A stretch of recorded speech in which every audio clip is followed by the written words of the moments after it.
Birlip, 18 de noviembre de 1944. Nota introductoria: el comentario sobre la mente. Muchas cosas se han dicho sobre el cambio de mente, sobre metanoia en los evangelios, tan equivocadamente traducido por arrepentimiento, que solo significa cambio de mente, y mucho se ha dicho acerca de que el trabajo puede suscitar en nosotros una nueva manera de pensar. Aquellos que no comprenden que el trabajo puede suscitar en ellos una nueva manera de pensar, les aconsejo que reflexionen sobre lo que el trabajo dice. ¿Entienden lo que quiero decir? Lo que dice el trabajo. Les aconsejaría que pensaran sobre sí mismos, y sobre lo que el trabajo dice sobre nosotros mismos, y sobre la enseñanza que el trabajo imparte, acerca de las cosas contra las cuales debemos luchar, y cuál es el objeto de esta lucha. Por mucho tiempo el trabajo permanece como algo externo, en el pizarrón de la memoria. Pero, al cabo de un tiempo, una persona suele darse cuenta de que es muy cierto que está dormida, y tiene emociones negativas, etc. O se da cuenta de otra cosa, de alguna otra idea que el trabajo enseña. El trabajo nos pide que pensemos desde él mismo, que tengamos una mente de trabajo, una mente formada por las ideas del trabajo, para ver las cosas desde lo que enseña el trabajo sobre nosotros mismos, los otros y la vida. Cuando el trabajo se vuelve emocional y deja de estar en el pizarrón, se encuentra uno confrontado con él. Se presentan preguntas como esta: ¿he hablado equivocadamente? ¿He perdido mi día en la consideración interna? ¿Me he recordado a mí mismo? ¿Estoy identificado? ¿He hecho hoy algún esfuerzo de trabajo? ¿Me he observado a mí mismo? ¿He salvado mis deudas? ¿He recordado mi propósito? Todas estas preguntas y muchas otras se levantan enfrente de uno, entre uno y la vida externa. Se empieza a comprender entonces lo que significa pensar de una manera nueva, tener otra mente. Tener otra mente significa que las ideas del trabajo empiezan a levantarse entre usted y la vida. Recuerde que pensamos desde nuestras ideas. Significa que empezamos a percibir otra disciplina de ideas, que se empiezan a sentir las influencias provenientes del trabajo, y no de la vida. Todo esto comienza a mostrarnos cómo se puede tener una mente de vida y una mente de trabajo, y que son dos cosas distintas. Las dos son necesarias, pero son dos clases diferentes de mente. Durante mucho tiempo, tenemos que tomar algunas cosas de una manera y otras de otra manera. Si se piensa desde el trabajo acerca de alguna situación, se verá que se piensa de una manera por completo diferente de la que se pensaría si se lo hiciera desde la vida. Aquí, en este punto, empieza el trabajo. Comentario sobre la mente. Se hizo recientemente una pregunta acerca de la importancia que se da a algo, y de la diferencia que existe entre no dar importancia y ser indiferente. Repetiré la pregunta. Si no se da importancia a las cosas, estas no nos hieren. Al cabo de un tiempo, quizás, aprendamos esta importante lección correctamente. Pero la mayoría de la gente cree que no dar importancia equivale a ser indiferente. Hace mucho tiempo, en una reunión, dijo que ser indiferente era uno de los peores estados de sueño en que se podía estar. ¿Qué diferencia existe entre no dar importancia y estar indiferente? Nos han dicho que una de las peores cosas es ser indiferente, y el quid de la cuestión es establecer la distinción entre no dar importancia y ser indiferente. Ahora bien, damos importancia a las cosas según nuestra mente. El objeto del trabajo es el de cambiar nuestra mente. ¿Qué es nuestra mente? Imaginamos, quizá, que nuestra mente es infinitamente flexible. Sin embargo, nuestra mente tal como es una cosa prefabricada, adquirida. Por ejemplo, por medio de la educación, nos dicen que debemos pensar, imitar esto o aquello, y todo esto forma nuestra mente, la mente con la cual andamos por la vida. En este sentido, la mayoría tiene una mente rígida.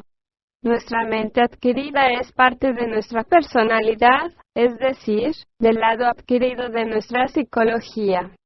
Ahora bien, debemos comprender que este trabajo comienza con el cambio de la mente, y esto significa cambiar nuestra manera de pensar sobre todas las cosas. Tal vez les hayan enseñado que deben preocuparse por algo, y esto forma parte de su mente adquirida, y por lo tanto, cuando suceda esto o aquello, le darán importancia, porque esto es su forma de mente. Sentirán que deben darle importancia, porque su mente fue formada por lo que les han enseñado en cuanto a esto o aquello. Así, cuando una impresión cualquiera proveniente de la vida exterior les golpea la mente, le darán importancia. Pensarán en ello con arreglo a la mente que fue establecida en ustedes, y de este modo, no verán otra manera de encarar el incidente que les ha sucedido, esto es, otra manera de darle importancia. De hecho, nunca se les ocurrirá que no se necesita dar importancia a una cosa de la manera en que lo hacen. Digamos, por ejemplo, que les han dicho que ciertas personas son muy malas. Entonces, siempre se cuidarán de esas personas, porque su mente adquirida ha establecido en tales personas esa forma de darles importancia, esa manera de tomarlas y de pensar sobre ellas. Ahora bien, uno de los grandes objetivos del trabajo es hacer que pensemos de una nueva manera sobre todas las cosas, incluso sobre nosotros mismos. El Señor acostumbra a decirnos continuamente que, en cierto momento, el objetivo del trabajo es hacernos pensar de una nueva manera. Esto quiere decir, tener una mente diferente. Ahora bien, para pensar de una nueva manera, es preciso tener una nueva mente y esto significa que, si pensamos de una nueva manera, no daremos importancia a las mismas cosas que antes. El cambio de mente constituye la base de toda la enseñanza esotérica, que pertenece al período posterior a Cristo.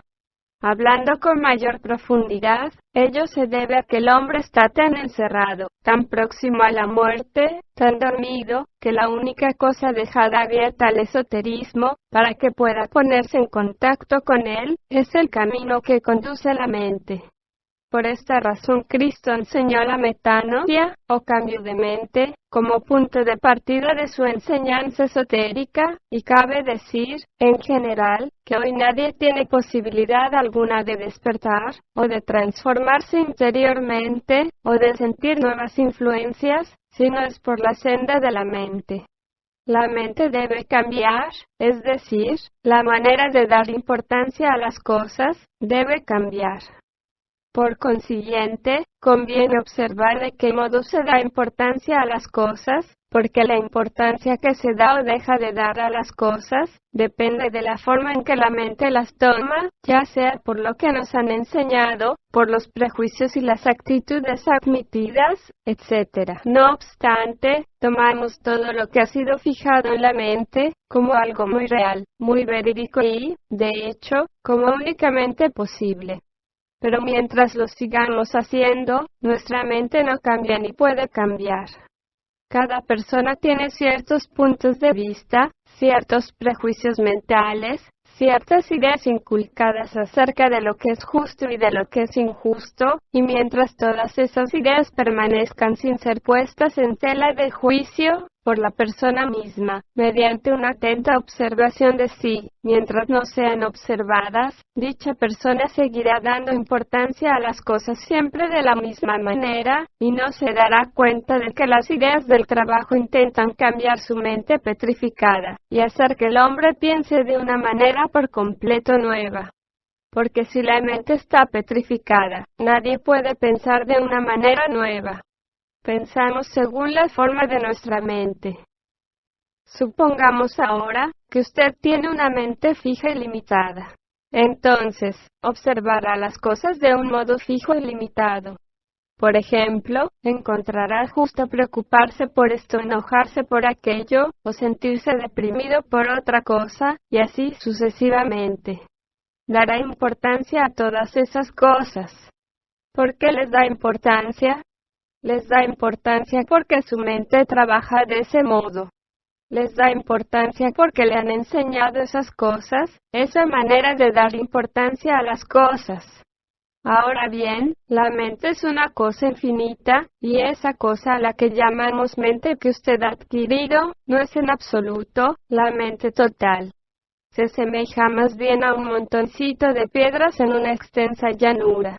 Es algo muy pequeño y arbitrario, una cosa adquirida, sin haberlo pensado por sí mismo. Una de las piedras puede ser suya, pero el resto fue adquirido.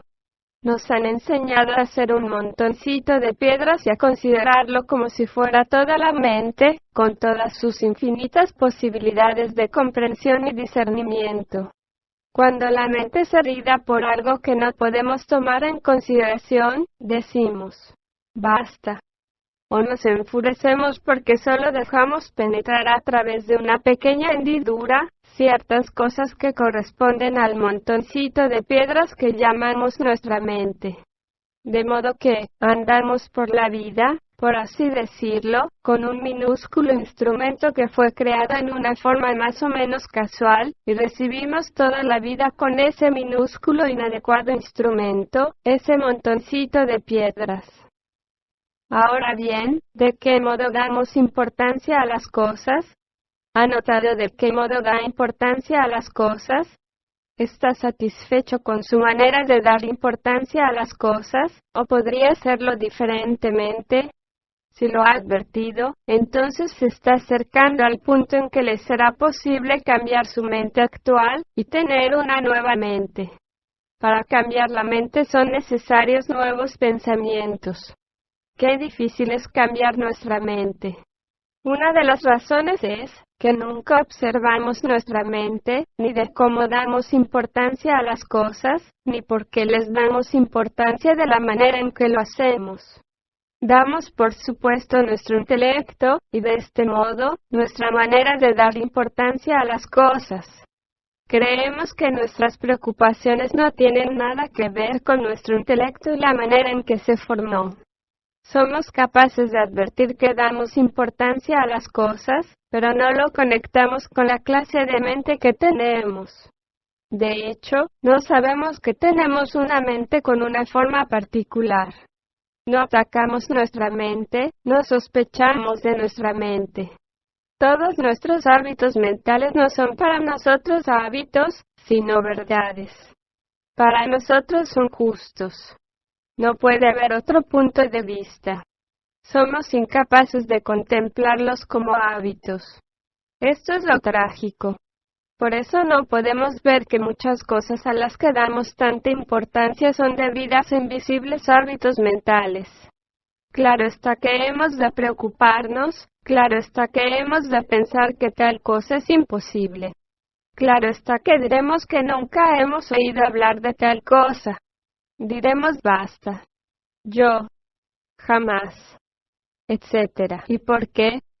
Porque tomamos nuestros hábitos mentales como verdades, como normas fundamentales, sin siquiera darnos cuenta de que son hábitos mentales que hemos adquirido insensiblemente durante un largo periodo, de hecho, durante el prolongado y oscuro periodo que inevitablemente transcurrió, la Edad Media, antes de que empezáramos a pensar por nosotros mismos, sobre nosotros mismos, acerca de la vida, y de por qué hacemos y decimos las cosas que hacemos y decimos, y acerca de lo que somos. Es, en verdad, muy difícil darse cuenta de la propia mecanicidad en los tres centros. Podemos notar nuestra mecanicidad en el centro motor, pero se necesita mucho tiempo para que la mayoría de las personas se dé cuenta de su mecanicidad en el centro emocional y en el centro intelectual, esto es, sus hábitos emocionales e intelectuales. Ahora bien, el trabajo toma como punto de partida la mente o centro intelectual, y por esta razón, su modo de aproximación es llamado psicológico. No comienza desde el punto de vista del fakir, torturando al cuerpo, ni desde el punto de vista del monje, rompiendo las emociones. Empieza con el entendimiento tal como lo hacen los evangelios. Comienza con el cambio de la mente, con ver las cosas de un modo diferente, con una nueva enseñanza, con nuevas ideas. A no ser que esto tenga lugar, a no ser que empecemos a vernos mentalmente, a nosotros mismos y a la vida, de un modo nuevo, no podemos esperar trabajar sobre los otros centros, excepto de un modo puramente falto de inteligencia. Puedo pasarme todo el día de cuclillas. Puedo rechazar el alimento. Puedo someterme a los mayores tormentos físicos como lo hace el fakir, pero el resultado no tendrá utilidad alguna, porque no estará vinculado con mi comprensión, por tanto, no me llevará a ningún desarrollo interior. Pero si empiezo por mi intelecto, y observo de qué manera doy importancia a las cosas, y me pregunto por qué doy importancia a las cosas de esta manera y pienso en el trabajo, empezaré a tener la percepción interior de la cosa que siempre presupuse, que era indiscutiblemente yo mismo y que siempre tenía razón, la cosa a la que llamo mi intelecto. Empezaré a ver que mi mente, tal como es, el montoncito de piedras, es una cosa ridícula, limitada y que es imposible decir de ella, que siempre tiene razón. De hecho, empezaré a ver que mi mente muchas veces se equivoca y que todas mis ideas también están equivocadas y que, en cierto sentido, tengo que librarme de esta forma de mente, de esta limitada manera de pensar sobre todas las cosas, de darles la importancia que les doy. ¿Se imagina? Que en el momento en que da tanta importancia a las cosas aparezca una persona y le diga, ¿no ve que usted da demasiada importancia a las cosas, porque hay algo que no funciona en su entendimiento, y por ello usted entiende mal, y tendría que cambiar su entendimiento para poder pensar de una manera completamente nueva acerca de esas cosas, a la que estúpidamente da tanta importancia? No cabe duda que usted se molestará. Ahora bien, trate de examinar más profundamente la cuestión y ver por qué da tanta importancia a las cosas, así comprenderá que se debe a que hay algo en su intelecto que le hace pensar de ese modo, algo en sus pensamientos, que solo proviene de su intelecto, tal como es, porque mientras su intelecto esté formado de ese modo, siempre producirá la misma clase de pensamientos. Quiero decir, intente ver de qué manera da importancia a las cosas, en virtud del montoncito de piedras al que toma como el único intelecto que puede tener. Recuerdo que una vez G nos hizo gritar desaforadamente, «Yo puedo trabajar».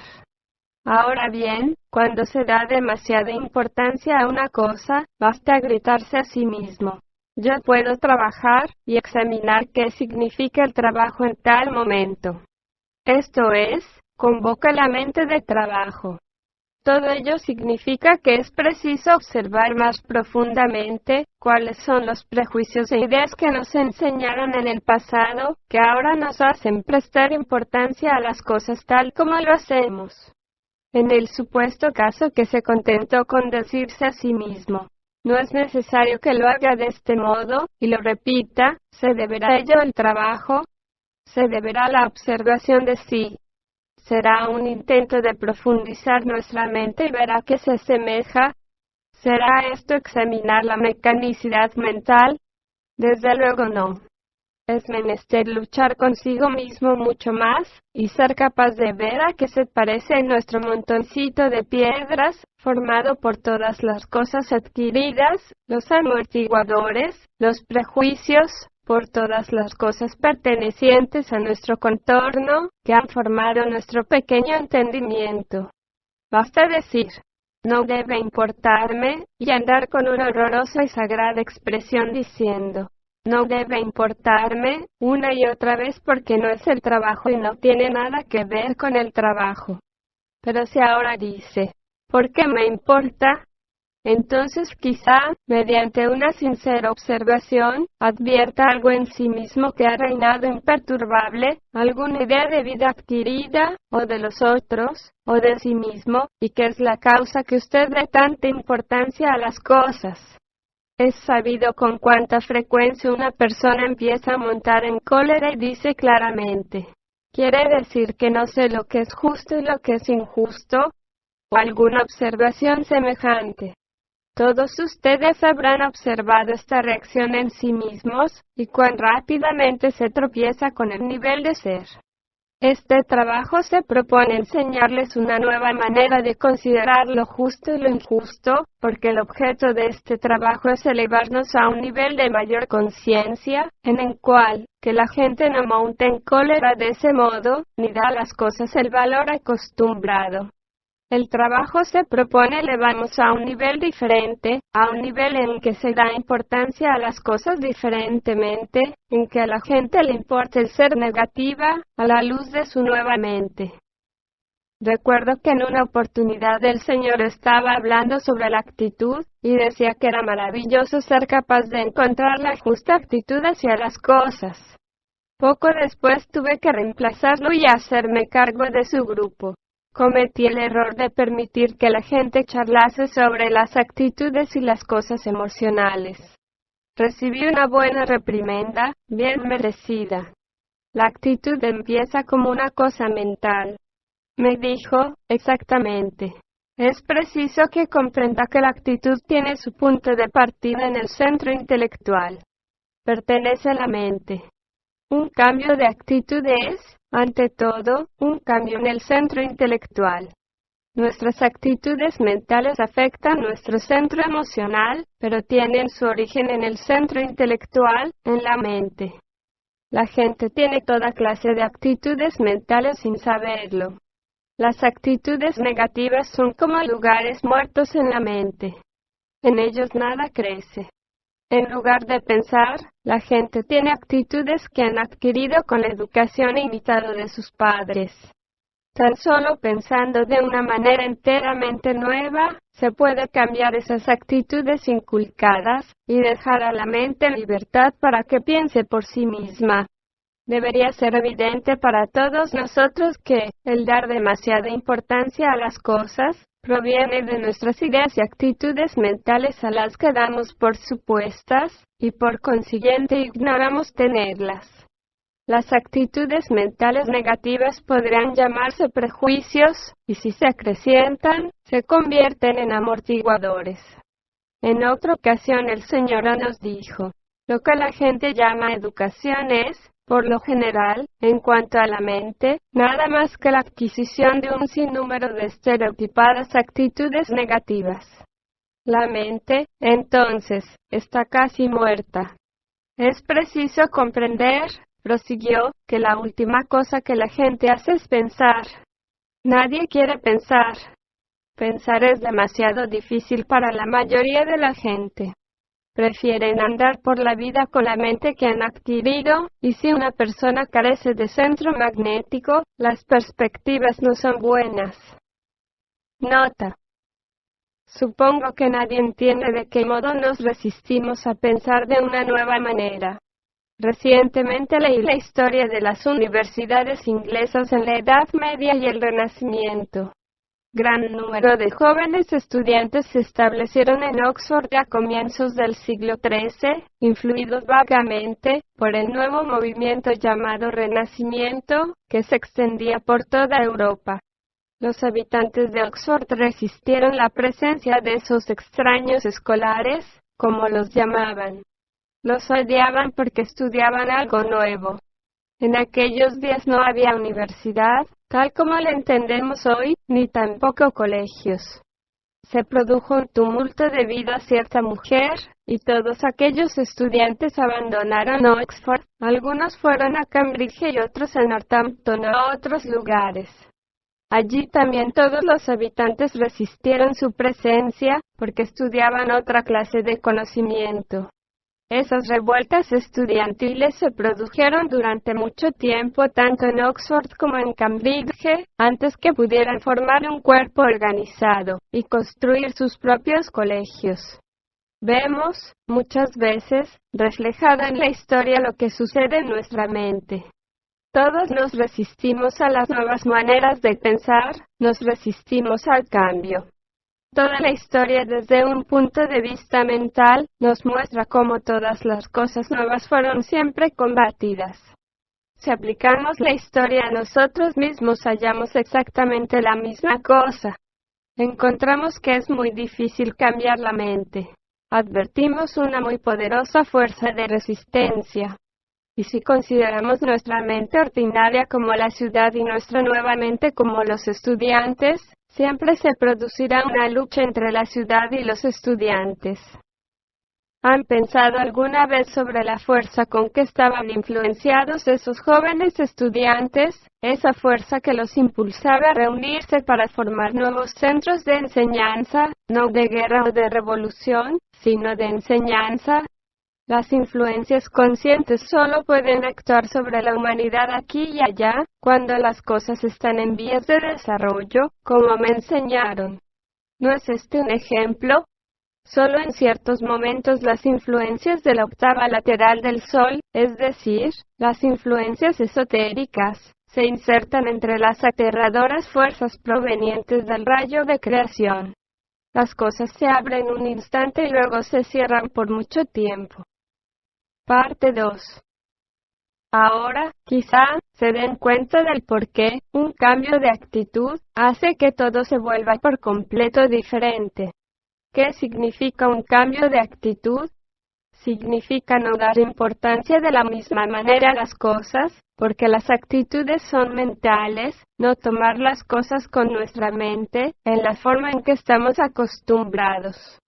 Darse cuenta que es posible dar importancia diferentemente, entender diferentemente, que podemos trascender nuestro entendimiento actual, es una maravillosa toma de conciencia, de hecho, una experiencia corroboradora.